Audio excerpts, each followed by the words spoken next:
Assalamualaikum warahmatullahi wabarakatuh. Sebelumnya kami dari tim 9 yang beranggotakan 1.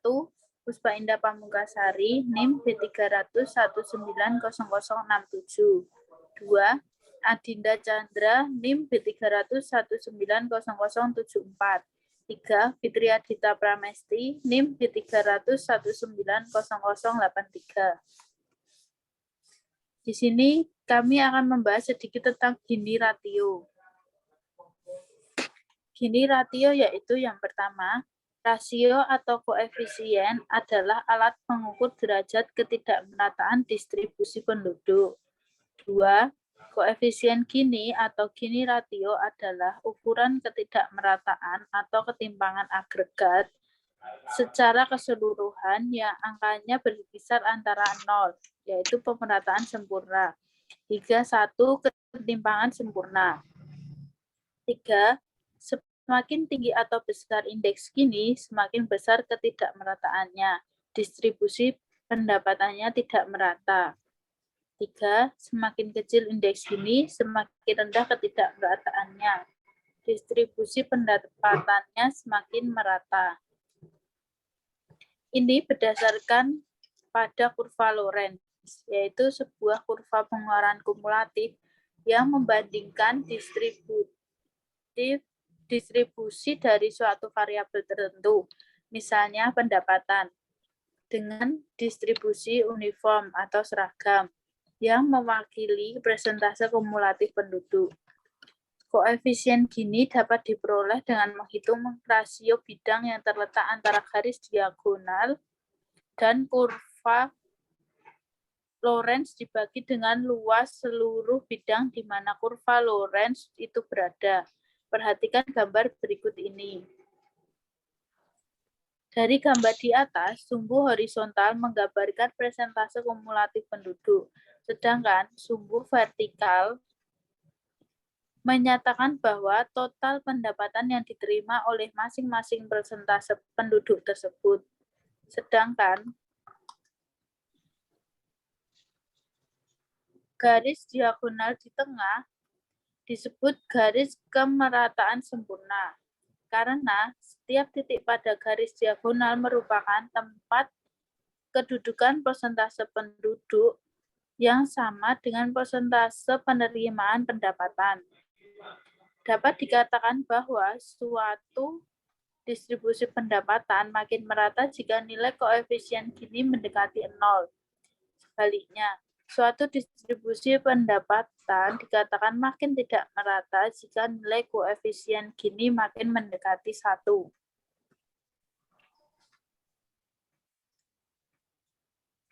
Selanjutnya, bila nilai koefisien lebih kecil dari 0,4, maka dapat dikatakan tingkat ketimpangannya rendah. Bila nilai koefisien 0,4 lebih kecil dari 0,5, dapat dikatakan tingkat ketimpangannya sedang. Bila nilai koefisien lebih besar dari 0,5, dapat dikatakan tingkat ketimpangannya tinggi. Menurut Peraturan Menteri Tenaga Kerja dan Transmigrasi Republik Indonesia _1X_2009 tentang tingkat pengembangan pemukiman transmigrasi, Gini rasio merupakan ukuran pemerataan pendapatan yang dihitung berdasarkan kelas pendapatan dalam 10 kelas pendapatan atau decile.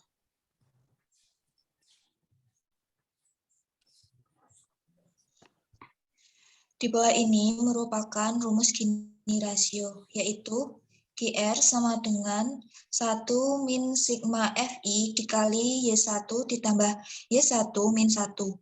Keterangannya, FI adalah jumlah persen penerima pendapatan kelas ke I. Y1 adalah jumlah kumulatif pendapatan pada kelas ke I. Nilai GR terletak antara 0 sampai dengan 1. Bila GR sama dengan 0, ketimpangan pendapatan merata sempurna. Artinya, setiap orang menerima pendapatan yang sama dengan yang lainnya. Bila GR sama dengan 1, artinya ketimpangan pendapatan timpang sempurna atau pendapatan itu hanya diterima oleh satu orang atau satu kelompok saja.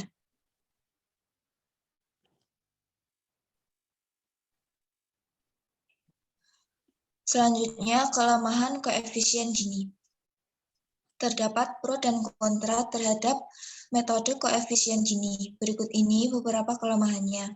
Yang pertama, teknik sampling atau penghitungan koefisien Gini yang bervariasi akan menghasilkan angka-angka yang berbeda pula tergantung dari validasi sampel. Yang kedua, walaupun koefisien Gini adalah sebuah metode pengukuran distribusi pendapatan nasional maupun global, tidak ada kejelasan informasi mengenai identitas dari individu yang berpendapatan rendah maupun tinggi dalam sebuah populasi. Yang ketiga, dinilai relatif kurang mewakilkan untuk perbandingan distribusi pendapatan antar negara. Angka koefisien Gini tidak dapat hanya bergantung pada seberapa besar atau kaya perekonomian suatu negara.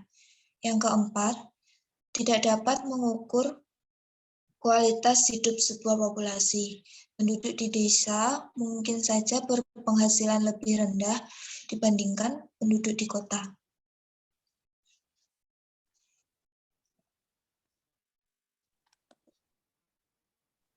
Contoh menghitung ketimpangan Provinsi Sumatera Selatan tahun 2010. Dari data ini, setelah kami hitung, menghasilkan indeks Gini 0 sebesar 0,32443.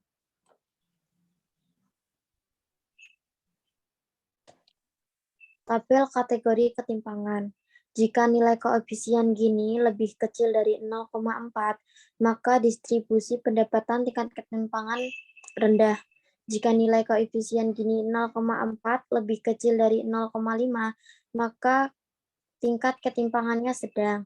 Jika nilai koefisien Gini lebih besar dari 0,5, maka ketimpangannya adalah tinggi.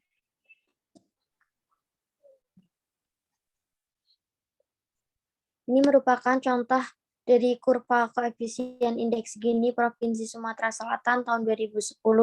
Dari kurva tersebut menunjukkan bahwa indeks Gini atau ketimpangan terus terjadi meningkat secara baik.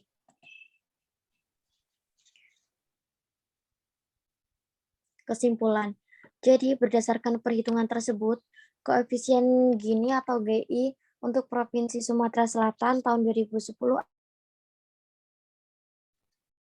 ini menjelaskan bahwa distribusi pendapatan pada Provinsi Sumatera Selatan tahun 2010 memiliki tingkat ketimpangan rendah karena 0,324 lebih kecil dari 0,4.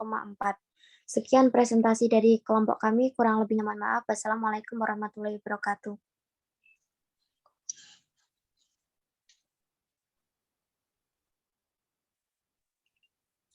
Nopo sih?